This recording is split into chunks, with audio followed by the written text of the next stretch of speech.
What's up guys, this is Shivane, and in this video I will tell you guys how you can fix the problem that portable devices are not visible in Device Manager.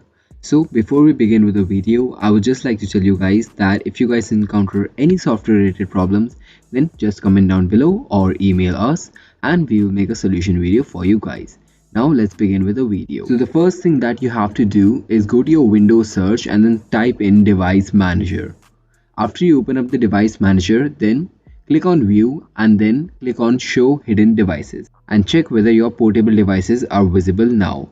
If they are not visible, then again device manager under the action tab, click on scan for hardware changes. Now if they are still not visible, then you can open up the command prompt, and you can do that by going to the Windows search and then searching for command prompt, and then make sure to right click it and run it as an administrator. After you run the command prompt as an administrator, I'll link these codes down in the description below for you to check out.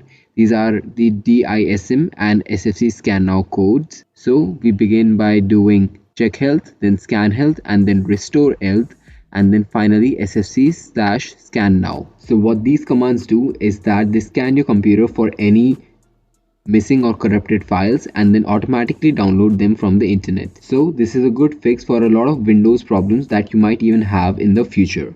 After you run all of these commands, make sure that you restart your computer and then check whether it fixed your problem.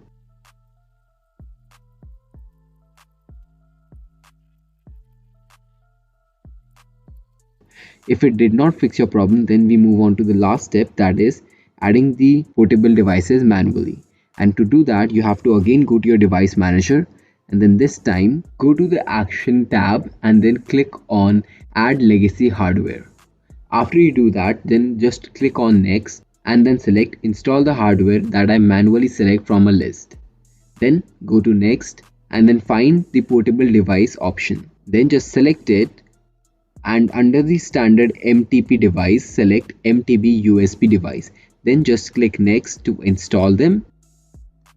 And after you install the portable device option and then select that portable device option under the portable devices, it might have an exclamation mark next to it or might not, depending on your situation. And then right click on it and then go to update driver and then search automatically for updated driver software. After this happens and it says that the best drivers are already installed on your PC, restart the computer and check whether it fixed your problem. If it did not fix your problem, then open up the device manager again, and this time again in the portable sections you'll find the portable device that you installed. Just right click on it and then again click to update driver, but this time select browse my computer for driver software and then let me pick from a list of available drivers on my computer. After that, select the relevant model.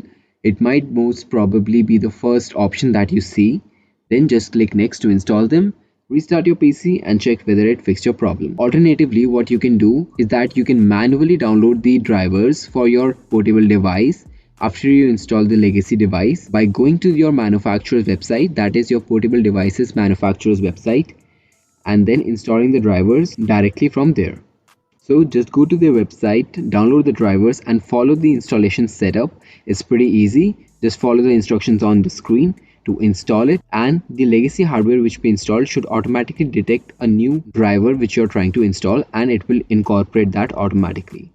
So I hope this video helped you guys. If it did not help you and it did not solve your issue, then just comment down below or email us and we can make a solution video for you specifically. Otherwise, if this video helped you, then consider giving it a like and also subscribe to the channel for more content. I'll see you in the next video. Until then, bye.